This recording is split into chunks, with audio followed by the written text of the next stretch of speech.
La TVT au cœur de l'information.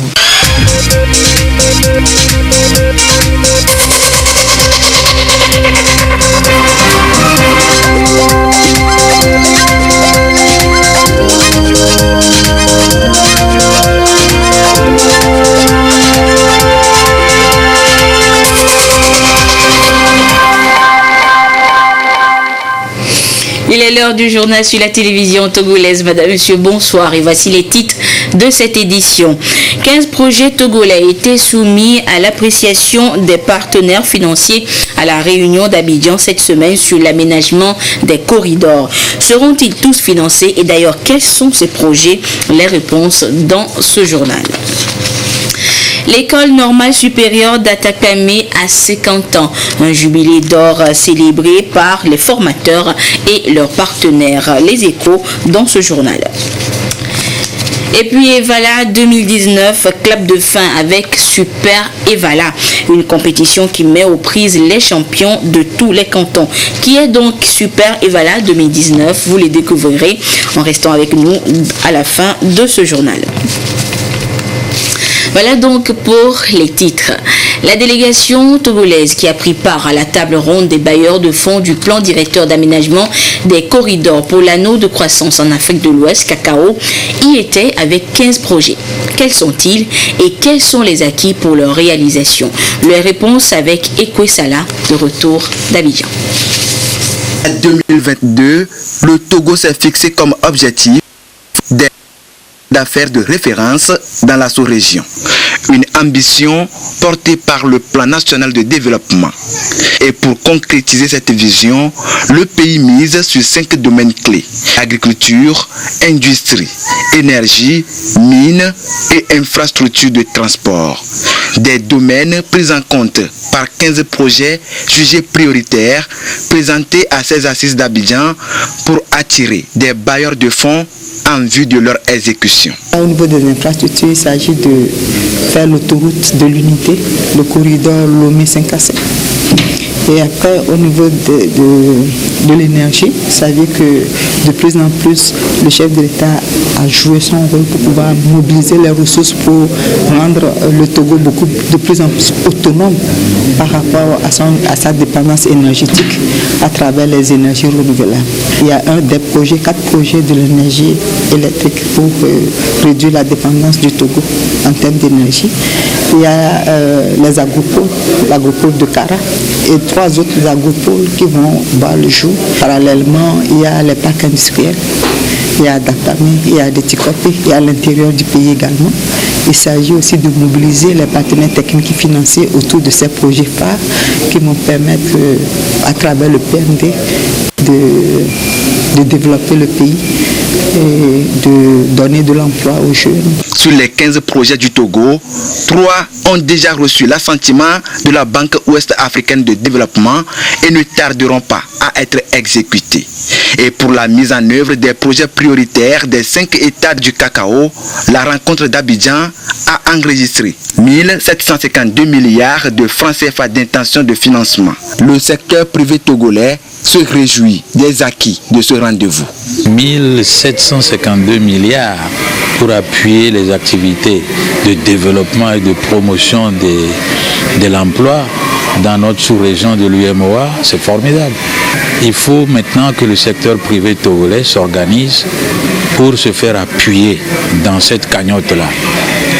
Et nous, déjà à la Chambre de commerce, nous avons pris des contacts ici merveilleux pour réaliser notre programme de Lomé Croisière, notre programme de laboratoire de qualité, notre programme de chemin de fer qui fait la boucle de Lomé, Ouida, de Lomé, Kupela, Niamey et Kano.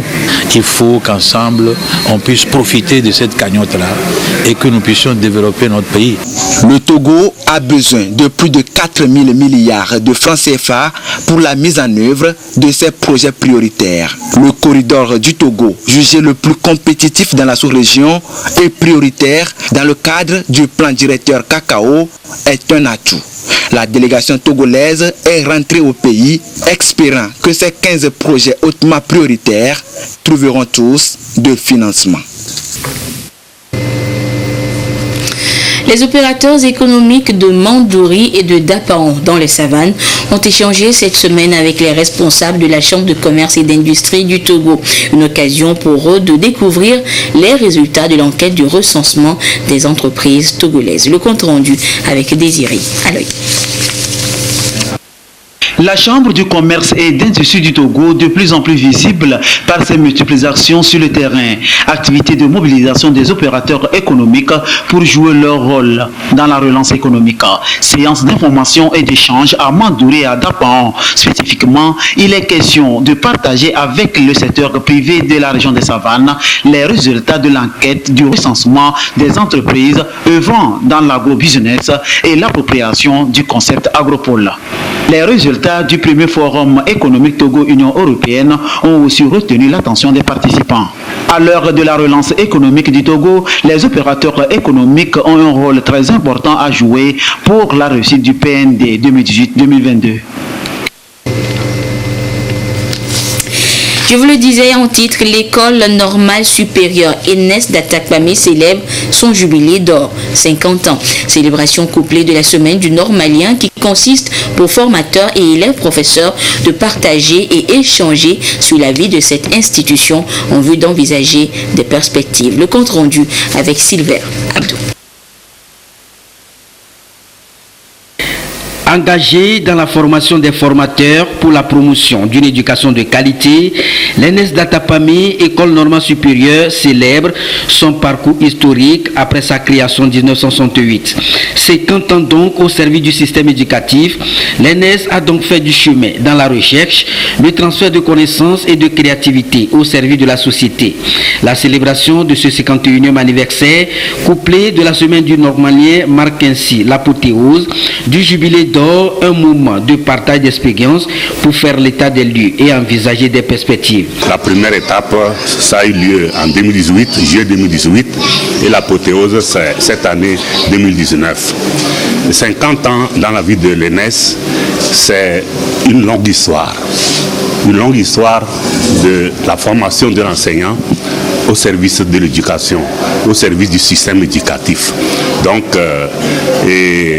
nous célébrons l'anniversaire aujourd'hui, l'apothéose de l'anniversaire, et nous voulons, à travers cette cérémonie-là, faire connaître l'institution à l'ensemble des Togolais. Depuis sa création, l'ENES d'Atakpamé a formé plusieurs enseignants qui apportent leur expertise et leur contribution pour un enseignement de qualité des collèges et lycées. À travers cette formation, des avancées notables ont été enregistrées au sein de cette institution. L'ENES est en train de croître. Et spécialement cette année, nous sommes passés à 705 étudiants, ce qui n'a jamais été le cas. On a vu par le passé des effectifs de 58, de 100, de 200. On est passé à 500, on croit que c'est le maximum. Cette année, nous sommes à 700. Avec la fin de l'année, 500 qui iront sur le terrain renforcer l'équipe d'enseignants dans les collèges. C'est déjà une avancée. La réouverture de cette institution en 2010 par le chef de l'État Forestos Dimna Nyasingbe a été saluée par le ministre de l'Enseignement supérieur et de la Recherche qui a souligné que ce souffle nouveau donné à l'ENES permet à cette institution de jouer pleinement son rôle d'appui et de promoteur du développement. La première phase du jubilé d'or entamée depuis l'année dernière nous a permis d'avoir, au travers d'un état des lieux, une vision rétroprospective de cette école en prenant à témoin ses réussites, mais aussi ses échecs, et en fixant le cap pour un avenir prometteur. Il me semble que nous devons maintenir le cap dans le sillage et sur les pas des ambitions légitimes nourries par ces pionniers. Nous devons continuer à travailler ensemble au rayonnement de cette école, en lien avec les nouvelles orientations de la politique éducative du gouvernement, dans le cadre de la mise en œuvre du plan national de développement, cette composante majeure de la politique actuelle du gouvernement, sous la brillante impulsion du chef de l'État, son Excellence Forestos Dimna Nyasingbe. Différents acteurs ayant animé la vie de ces institutions et bien d'autres qui continuent à œuvrer pour le fonctionnement de cette école ont reçu des distinctions honorifiques pour leur service rendu. La célébration de ce jubilé, c'est aussi un moment de partage pour faire un retour aux sources à travers les activités culturelles destinées à promouvoir les rites et traditions de chaque milieu. Éducation encore, les enseignants et personnels d'encadrement, membres de la Fédération des syndicats de l'éducation nationale FESEN, étaient, eux, à l'école des nouvelles techniques d'approche pour mieux enseigner ou mieux dispenser des disciplines scientifiques à la rentrée prochaine. Les formateurs étaient des éducateurs canadiens. Le compte rendu avec Dodo Waré. 2 sites de formation, Balimé et Lomé, ont été retenus pour ces renforcements de capacité au profit d'environ 80 enseignants et leur personnel d'encadrement. Durant 2 semaines, les formateurs canadiens apportent une valeur ajoutée dans les techniques d'enseignement des sciences à leur homologue de la FESEN. Nous travaillons beaucoup avec la FESEN, la FCA travaille beaucoup avec la FESEN tout au long de l'année et la FCA demande à la FESEN de leur indiquer les besoins qu'ils ont ici au Togo pour que nous puissions partager les stratégies que nous utilisons au Canada. Au primaire, nous n'allons pas que faire les sciences, toutefois les sciences sont une partie importante, mais nous allons aussi présenter des ateliers sur les mathématiques, stratégie de lecture, stratégie d'écriture, ainsi que sciences. Pour le secondaire, nous faisons aussi la gestion de classe, la planification, mathématiques, ainsi que sciences. Sont concernés les enseignants de la FESEN venus de toutes les régions du Togo. Nous disons que tant vaut l'école, tant vaut les enseignants de qualité. Le syndicat également doit apporter de son ingrédient et c'est par rapport à cela que nos relations partenariales, chaque mois de juillet, les Canadiennes viennent pour nous renforcer en matière d'enseignement des sciences. Donc c'est la tradition et pour cette année la particularité c'est que nous avons hébergé 2 équipes. Il y a une équipe à Lomé pour le préscolaire, le primaire. Pour cette valeur ajoutée, on ne peut pas la quantifier, mais ça s'exprime dans les résultats que nous avons au niveau des différentes catégories. Cela fait une décennie que la Fédération des syndicats de l'éducation nationale FESEN entretient cette coopération avec leur homologue du Canada pour contribuer à la qualité de l'enseignement des sciences. La cérémonie a été présidée par le secrétaire général de la préfecture de Kloto. Selon les intervenants, les objectifs consignés à la formation doivent permettre à ces enseignants de produire de meilleurs rendements scolaires chez leurs élèves en sciences.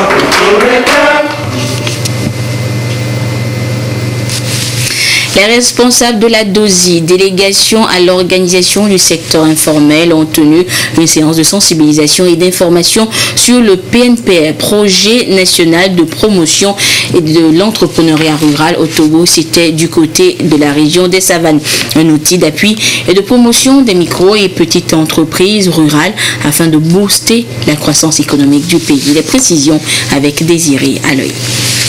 Le PNPR, projet national de promotion de l'entrepreneuriat rural au Togo, est un outil qui vise essentiellement la transformation progressive et durable de l'économie rurale en amont et en aval des filières agricoles porteuses. Un plan d'action du gouvernement togolais à travers le secrétariat d'État auprès de la présidence de la République chargé de la finance inclusive et du secteur informel pour contribuer à l'émergence et à la réduction de la pauvreté. Le PNPR offre donc aux demandeurs d'appui jeunes et femmes porteurs d'initiatives économiques un diagnostic personnalisé détectant les besoins d'accompagnement nécessaires. Une nécessité alors pour la DOSI, délégation à l'organisation du secteur informel, d'amener les populations à connaître davantage le PNPR, ses objectifs. D'où cette rencontre avec les populations de Mandouri afin de les emmener à soumettre des idées d'entreprise qui correspondent au projet. Nous sommes venus ici pour encourager les jeunes à accepter, à adhérer à ce projet et que nous sommes prêts à les accompagner sur la phase de financement. Nous tenons à remercier tous les partenaires et aussi l'État qui ne cesse d'accompagner les jeunes. C'est un grand souffle aujourd'hui pour la population de Pingal, en particulier la population et les jeunes de Mandouré. Ce projet vise à leur apporter l'appui. Donc c'est une partie qui est une subvention et une partie sous forme de crédit pour pouvoir faire éclore de nouvelles entreprises d'abord et aussi renforcer les entreprises qui existent déjà et les coopératives qui aussi ont vraiment besoin de bien fonctionner. Ce projet aussi vise à faire avancer ces coopératives-là pour sortir nos populations de la précarité et éloigner la pauvreté de nous. Tous les cantons de la région des Savanes sont la cible pour exposer sur le PNPR, un outil performant de développement à la base. Les populations et surtout les jeunes et femmes, désormais entrepreneurs, vont contribuer à élargir la voie de l'émergence, donc du développement du Togo, en étoffant l'axe du PND. Et nous ouvrons la page santé de cette édition avec cette question. Avez-vous déjà fait votre bilan de santé ou avez-vous une fois fait votre bilan de santé? Qu'est d'ailleurs le bilan de santé? Quelle est son importance? Petit rappel dans ce dossier réalisé par Gisèle Kozona. Presque entré dans les habitudes pour certains, une pratique circonstancielle pour d'autres, le check-up ou bilan de santé effectué de façon régulière constitue le meilleur moyen pour s'assurer de son état de santé. Mais seulement voilà, d'autres l'ont bien compris et s'y exercent régulièrement. Dans une année, je fais un bilan de santé semestriel, c'est-à-dire 2 fois chaque année. J'ai pris cette habitude-là d'adresser un bilan de santé, déjà pour prévenir certaines maladies et pour ne pas être dans l'ignorance. Et s'il y a déjà des mesures préventives à prendre pour une ou telle maladie que j'ai, il faut que j'anticipe déjà pour ne pas être surprise par une maladie quelconque. Dépenser 20 000 francs pour faire un bilan de santé partiel même nous fait mal dans la peau, mais nous devons prendre sur nous que notre santé est vraiment importante pour nous. Du coup, il faut vraiment aller une seule fois dans l'année même pour dresser un bilan de santé. C'était s'y aventure selon des urgences et recommandations du médecin traitant. Je le fais chaque année grâce à mon entreprise. Je me sens très à l'aise puisque des fois tu peux te sentir d'une manière et tu pourrais penser que bon, tu es malade, mais après le bilan de santé, on te dit que tu es en bonne santé, donc tu es soulagé, quoi. Les examens réalisés dans le cadre d'un bilan de santé varient en fonction de l'âge et de l'état de santé du patient. Un bilan de santé commence d'abord par l'examen clinique.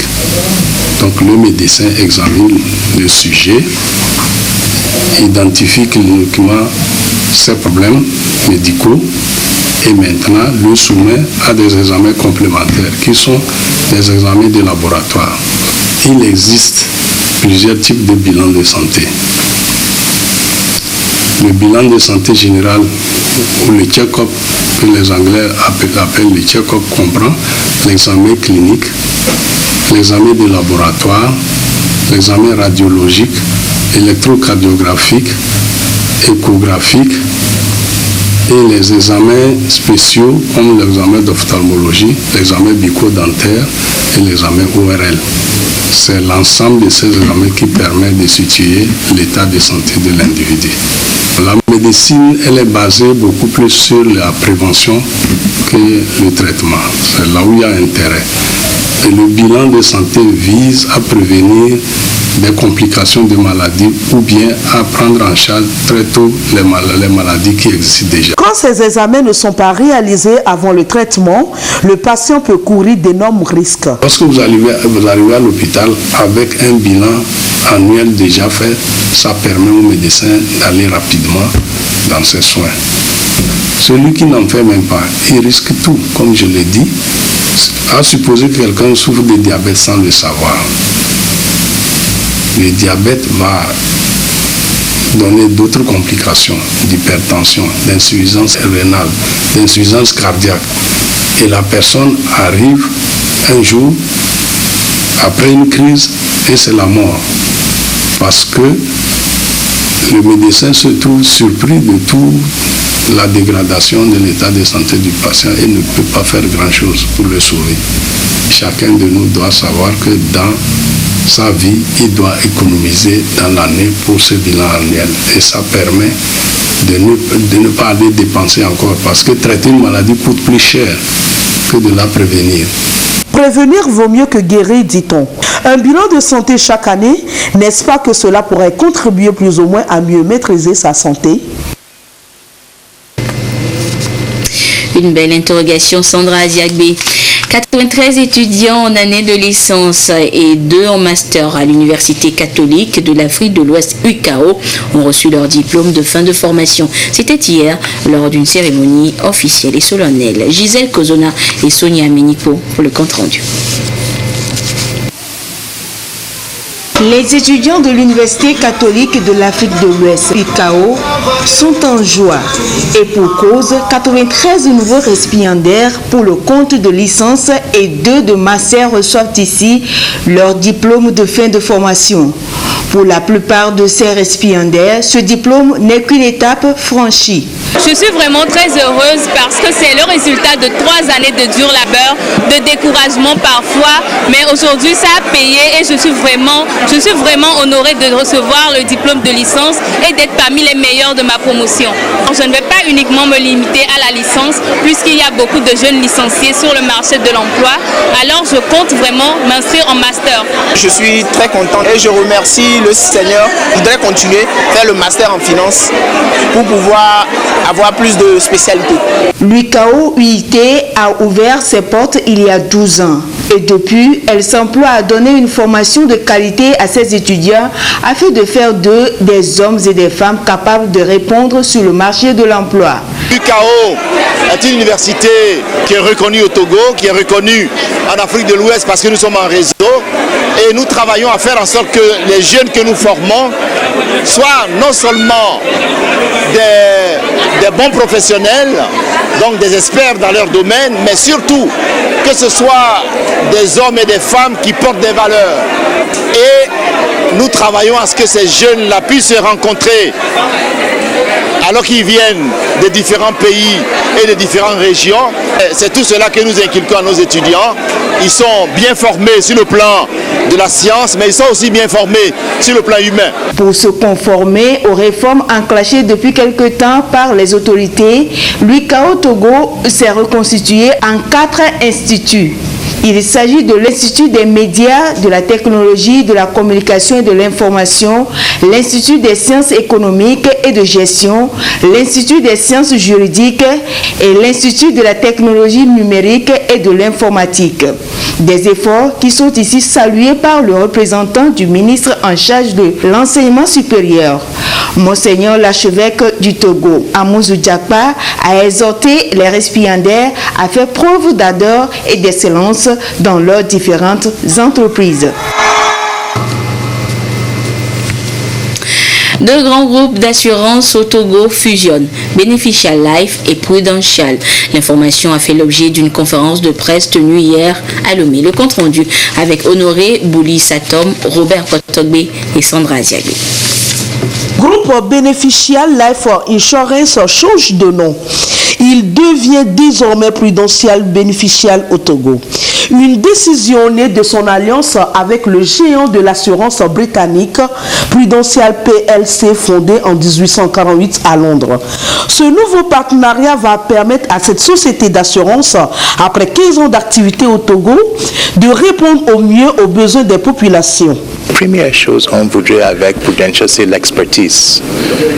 Ça, c'est ça. Parce que le taux de pénétration d'assurance, c'est moins de 2%. Donc, ça veut dire qu'il est à 98% qui est. Pour nous, Prudential était le meilleur qui peut travailler avec nous pour conquérir les marchés qui n'a pas encore, qui n'a pas l'assurance encore. On va faire les produits innovants pour le Togo. La finalisation de ce partenariat fait du Togo le 8e pays d'Afrique où Prudential est officiellement installé avec des offres et services diversifiés. Les clients peuvent servir lui-même avec les technologies, avec le digital et nous avons utilisé les solutions digitales dans les autres pays africains et nous allons les amener ici. Nous savons depuis longtemps que le Togo pourrait être un marché attractif pour nous grâce à la croissance économique, grâce à la population jeune. Et avec cette transaction, nous avons déjà aujourd'hui une entreprise ici avec qui nous pouvons travailler dans les années qui viennent pour croître ensemble. L'un des pionniers de l'assurance vie en Afrique de l'Ouest et du Centre, le groupe bénéficial désormais Prudential Bénéficial y fait ses preuves depuis 45 ans. À son actif, aujourd'hui, plus de 300 000 clients répartis dans 48 succursales et plus de 2000 agents. Il y a les mêmes personnes qui seraient formées encore, mais on va recruter parce qu'il y a beaucoup de Togolais qui, on pense les jeunes, qui sont vraiment capables à comprendre et vendre nos produits. Prudential finalise ainsi sa prise de participation majoritaire dans le capital du groupe bénéficial. Il fournit des services d'assurance et financiers sur les 4 continents avec 6 millions de clients, avec 600 000 agents. Apothéose ce matin au temple du Calvaire de Lomé de la semaine nationale dédiée aux hommes de l'Église et des assemblées de Dieu. Une semaine marquée par plusieurs activités au nombre desquelles des conférences, débats et des enseignements bibliques sur le rôle de l'homme dans la famille et dans l'Église. Le compte rendu avec Ferdinand Yassoua. Il marche au pas vers Sion, merveilleuse cité de David, ce jour de gloire des rachetés du Christ.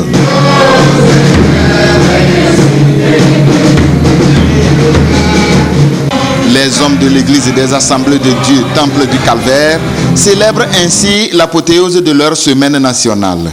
Semaine au cours de laquelle ils ont été édifiés sur la vie chrétienne et la notion biblique du retour à la chambre haute. C'est à la chambre haute que les disciples avaient reçu le baptême dans le Saint-Esprit. Et aujourd'hui, nous avons besoin de cela pour notre vie quotidienne, pour pouvoir servir avec efficacité Christ. Sans le Saint-Esprit, on ne peut rien faire. Au cours de la semaine, on a mené beaucoup d'activités. On a eu à visiter des malades dans les hôpitaux, prier pour les foyers, prier pour nos boulots. On a fait conférence devant pour développer davantage ce qui c'est que retour à la chambre haute. À cette 44e édition, les prédications appellent tous les hommes à veiller, à être fermes dans la foi, à rejeter le mal et à ne rechercher que le bien, avec pour modèle le Christ. La Bible a dit que l'homme est le pilier de la maison, qui prenne vraiment sa responsabilité comme éducateur, comme celui qui vraiment supporte la famille. Nous encourageons chaque homme dans sa vie spirituelle, dans sa vie familiale, à impacter positivement pour que vraiment et la maison, et l'Église, et la nation soient vraiment dans la parfaite santé. La semaine nationale des hommes de l'Église et des assemblées de Dieu du Togo a été instituée depuis 1914. Elle a pour objectif de raffermir la foi de ses fidèles en Jésus-Christ à travers des enseignements et des œuvres caritatives. L'association des hommes de l'Église et des assemblées de Dieu du Togo est l'un des démembrements aux côtés de celles des femmes, des jeunes et des enfants. Et justement, la semaine dédiée aux enfants est prévue en août prochain. Et par voie de communiqué, le ministre en charge de la sécurité dit ce qui suit. Depuis le 17 juillet 2019, la région des Plateaux a enregistré des pluies diluviennes. Celles-ci ont provoqué la crue de certains cours d'eau, entraîné l'inondation de certaines localités et engendré des dégâts matériels importants. Particulièrement à l'issue des pluies abondantes survenues dans l'après-midi d'hier 20 juillet 2019, il a été signalé entre autres dans le village de Pédigny, préfecture de Hao, la mort de 3 personnes qui se sont noyées lors de la traversée par un pont de fortune d'un affluent de la rivière Yoto, dénommé Ablotowi. Il s'agit d'un jeune homme âgé de 27 ans et d'une femme âgée de 28 ans qui portait au moment de la noyade son bébé de 7 mois au dos. Aussitôt alertée, l'Agence nationale de la protection civile et les forces de sécurité ont été dépêchées sur les lieux pour porter assistance afin de retrouver les personnes noyées. Les recherches ont permis de retrouver ce dimanche 21 juillet les corps des victimes qui ont été remis aux familles pour inhumation. Le ministre de la Sécurité et de la Protection civile présente les sincères condoléances du gouvernement aux familles éplorées. Il invite les populations, en particulier celles riveraines des cours d'eau, à plus de vigilance, surtout en cette période de fortes précipitations, afin d'éviter ces situations dramatiques et les remercie pour leur bonne compréhension. Direction la Cosa à présent. Tous les champions des différents cantons se sont retrouvés ce dimanche pour d'ultimes empoignades. Il était question de couronner le champion des champions. Et cette année, il vient de Somdina. Le compte rendu avec Edep Susupa. Le trophée Super Evala 2019 a choisi le canton de Somdina. Son champion, Christophe Kadanga, en blanc, a fait mordre la poussière à Tilabalo, Menza de Boou en rouge. C'est à l'issue d'un combat qui a à peine démarré. Le super champion a usé d'une technique extraordinaire et a terrassé son adversaire. C'est une édition vraiment spéciale pour moi. D'abord, quand je suis venu avec une petite peur, comme les autres sûrement. Mais bon, par la grâce de Dieu, ça a marché et puis je suis arrivé là aussi. Le super champion repart avec une moto et de nombreux cadeaux de la part des partenaires. Avant la finale, les Evala des 10 cantons présents se sont affrontés. Kao Esso de Djamdé est sorti 3e. Les cantons de Tichao, Sarakawa et Yadé n'ont pas participé à cette compétition et ont été disqualifiés. Pour le comité d'organisation, le championnat Super Evala 2019 est basé sur 3 principaux objectifs. Le premier objectif, c'est le brassage entre tous les cantons de la Cosa, toute la jeunesse, parce que chacun a lutté chez lui, mais on ne se connaît pas. Mais aujourd'hui, on est venu ici, tous les 13 cantons se sont affrontés, ils se sont créés des amitiés et chacun a vu comment telle lutte chez lui. Le deuxième objectif, c'est de pérenniser notre culture traditionnelle Evala. Le troisième objectif, c'est que le Super Evala va constituer un vivier pour la Fédération togolaise de lutte qui évolue sur le plan international. Cette année, le règlement du championnat a connu une modification dans l'arbitrage. Il n'y a plus de match nul. Tous les autres champions cantonaux ont reçu également d'autres prix en dehors de la moto qui est obligatoire pour eux tous. Et puis les régions de la Kara, des centrales et des savanes ont depuis hier leur ambassadrice pour la finale de l'élection Miss Togo 2019. La phase super régionale s'est déroulée hier au Palais des Congrès de Kara. Le film de la soirée avec Arnaud Kili. Mademoiselle Yombo Aïda, numéro 22. À 19 ans, elle est étudiante en première année en comptabilité contrôle audit. Elle mesure 1,111 m pour 58 kg. Elle est sacrée Miss pour le compte des régions Savane, Kara et Centrale. Elle a porté sa couronne ce samedi soir à la fin de l'élection au Palais des Congrès de Kara. Elle a séduit le public et le jury dans les différentes épreuves. Je suis super heureuse d'avoir remporté cette couronne ce soir. Je dirais que c'est une étape, le grand travail à venir à Lomé pour la grande finale. Je vais redoubler d'efforts, je vais travailler dur pour que je puisse remporter la couronne nationale. La soirée a été riche en scène et le public a eu à apprécier les différentes sorties des ambassadrices de la beauté. L'élection Miss régionale Akara a comblé les attentes du comité d'organisation Miss Togo. Mes impressions sont celles d'un organisateur qui a vu ses résultats applaudis par le public pour lequel est destinée cette manifestation, je vous conclus en disant que je suis plutôt ravi. Ça voudrait dire que le premier pas est franchi, est agréablement franchi et ouvre la voie pour Lomé le samedi prochain et donc une belle voie pour la finale. Donc je pourrais dire tout simplement que je suis plutôt très très ravi. Cette année, c'est le 25e anniversaire de l'élection Miss Togo. À Kara, c'est un pari gagné en termes de réussite. Un pas de plus qui reconforte le palmarès du comité d'organisation Miss Togo qui s'inscrit dans la dynamique d'innovation pour répondre aux aspirations du public.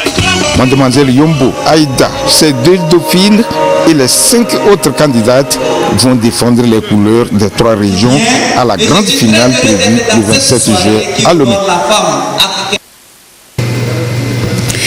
Et voilà, ainsi se referme cette édition. Merci de votre fidélité à la télévision togolaise.